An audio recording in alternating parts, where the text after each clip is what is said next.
Hey mama, welcome back to Pregnancy Unpacked. I'm Trish, your bestie labor nurse, I hope, your birth coach, and your voice of yes, that is normal in your earbuds. Today we're covering weeks 31 and 32, and this is the stretch where things are going to really start getting real. This is happening, girl, and you are actually going to give birth. And you're probably thinking, oh my gosh, do I have enough time? And it's going to go faster than you think. So let's break it down so you know what's coming, what to prep, and what to ignore.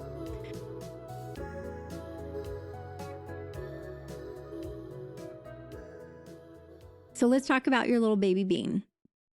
Baby is about the size of a coconut, 16 to 17 inches long, 3.5 to 4 pounds. That's insane, right? You have a 4-pound little human in there. They have had major brain and nervous system development. Their eyes are opening and closing. And your baby, remember last week we talked about the baby is starting to sense light and dark, but they're also tracking movement, which is insane, right? Their bones are hardening again. That little skull is going to stay soft. This is why we have the soft spots, and this is why it's movable, so it can come through the birth canal. Thank God. They are also practicing breathing and swallowing amniotic fluid. Fun fact, they actually swallow it and then pee out more. So they are actually the one responsible for making amniotic fluid. They are packing on that brown fat for temp regulation. And if you don't know anything about that, go to my blog post that's all about skin to skin after delivery, because this is so stinking important to know that they only have a little bit of brown fat for temp regulation. I don't want to go into that now, but it's really, really crazy, and why you should really fight for skin to skin and not wiping off that vernix. You're probably starting to know more of a pattern with the baby's movements. Like you're getting to know this little baby, right? So really be paying attention. That is one of the most important things that you can do.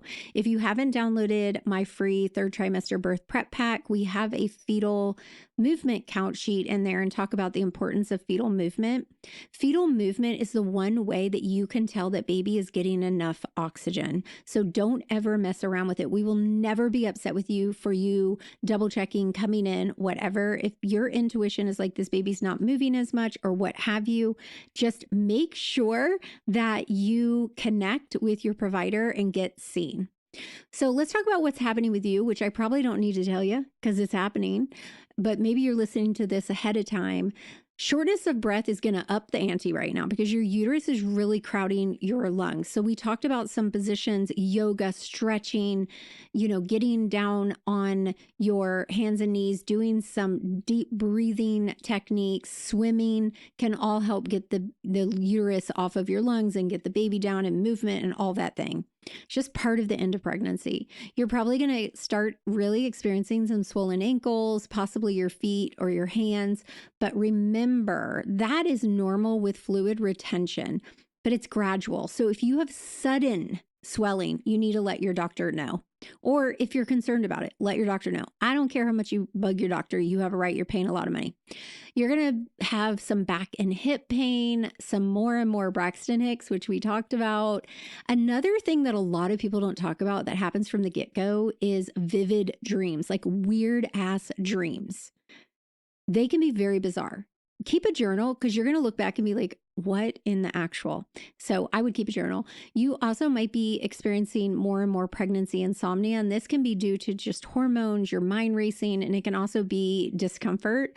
I really love the Mom Cozy pregnancy pillow. They sent me one for a reel, and my daughter actually sleeps with it. So it is so stinking comfortable. If I didn't like to snuggle with my husband, I would probably sleep with it too, but we'll link to that in the show notes.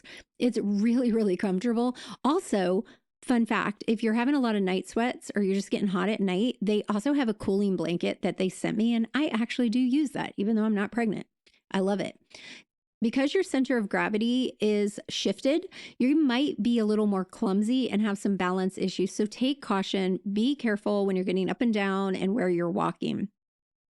Mentally, you might be going from, oh my God, I'm so excited to, oh my God, I can't do this. And that is so normal. You might also be like, I love everyone, to I can't stand anyone. This is really, a lot of it is so normal and hormonal. It's like being on your period on crack. Okay. That's all part of the journey. So just give yourself some grace. You don't have to be perfect, period. For your appointments and what to expect, you're probably seeing your provider every 2 weeks. They're going to be measuring your fundal height. They're going to be checking your baby's heartbeat. They're going to be asking about movements and symptoms. And they might even ask you some questions about your birth plans and hospital procedures. So I want you to actually bring these up if they're not. Like, if you have a question, ask it. You have every right to ask a question. Remember, you hired this provider. Take notes throughout the week so that you don't forget, because what I would do is I'd have all these questions and I'd get there and I'd totally forget them all. So write them down, maybe keep a note in your phone, and that way you can talk to your provider. And if they seem to be rushing you, call it out. Say, hey, I can tell you're in a hurry, but do you mind sitting down and talking through these questions with me? Hopefully they won't say no. If they say no, I'd be a little concerned. If you're having any complications, let's say you've been diagnosed with gestational diabetes, high blood pressure, whatever, they might do some more things like growth scans or non-stress tests. We teach all of these things in the birth class, but I will tell you, a non-stress test is a test where they hook you up to the monitor. They're going to check for contractions and they're going to check for the baby. What they want to see is that you don't have contractions happening, but that they're not even looking for contractions. They want to see how your baby is doing when you're just chilling and it's normal. And we want to see that their heart rate is having what we call reactions. And so we keep you on the monitor until we hit a certain parameter. And I teach all this in the birth class. So if you're one of the students, it's inside the birth class.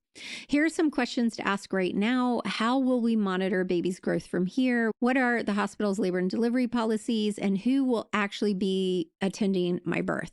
Because you may assume it's your doctor and it ends up that it's not your doctor. So go ahead and ask that. I want you also to know that you have every right to ask all the questions, but also watch how they respond, because that can be a telltale sign of someone who, like, you guys know, right? You've had conversations with people.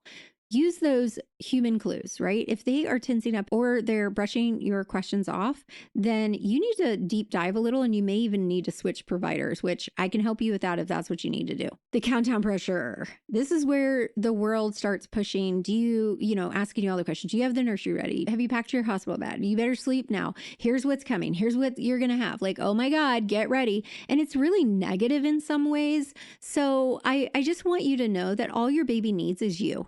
You don't need a Pinterest perfect prep list. I mean, I'm OCD. I like a checklist, good checklist, but your prep matters, obviously, but matters most is being prepared through knowledge and through support, and not all the things. So don't spiral. The baby needs you and a boob or a bottle, right? Some diapers and somewhere to sleep. What matters really is understanding your options, feeling supported, and knowing how to speak up and advocate when you need to. Those are really important things. So here's your little action steps for weeks 31 to 32. Start thinking about your hospital bag, but you don't have to assemble it and you don't have to stress over it. Review your birth preferences and share them with your partner. If you have not taken a class yet, girl, you can't write your birth plan just based on a checklist you download from the internet, even from me. You need to be educated, because what goes in your birth plan is the power behind the knowledge that you have. So make sure you're knowledgeable. Obviously, I want you to take my class, and we've got different choices for you. My audience of over 400,000 mamas voted and said, we want something quick and easy. So we redesigned the birth course. We've got the full birth course, which is magical and amazing. And we've had thousands and thousands and thousands of moms take it over the course of the years. But we also created the Calm Labor Birth Pod, which is really quick. It's audio only. It comes with a guide where it's got some information, but the audios is where the power is. And it is $97. The full birth course is $297. Both of them come with some measures of support. The full birth course comes with more support, but you do you, whatever you need. Both of them, you have the option of adding on your labor bat signal, which if you don't know what that is, you can always ask me on Instagram, what is the labor bat signal? But it is a 12-week DM connection with me and a doula where we give you virtual labor support. It's magical and it's under $9 a week. So it's a little bit of a no-brainer. So getting prepped. You also need to be prioritizing hydration, gentle movement. Really start thinking about your postpartum plan. You need to know who's on deck, right? Who's going to help you? How are you going to have help? What are you going to prep? What are you going to do? Have all the important numbers listed on your fridge. Start thinking about that now. Find out different things from your insurance. Do they provide mental health, right? Find these things out now, because when you're in the midst of it, you are not going to be wanting to search anything up. My son says search it up. So you're not going to search it up. Practice resting without guilt. You have a right. And a little bit of a sneak peek, we're going to start doing 1 week at a time. So soon we're going to be shifting into 1 week at a time deep dives, starting with week 33 onward. It's packed with its own questions, its own emotions, and its own prep. So you're getting so close, Mama, but you're not behind. You're right on time. You're not just ticking the boxes. You're becoming this brand new, powerful version of yourself. And I am so proud of you, because even though it's messy, it's swollen, it's overwhelming, you're so magical and you're so powerful. Please don't forget it. You are so powerful. You are building an actual factual human. Let that land.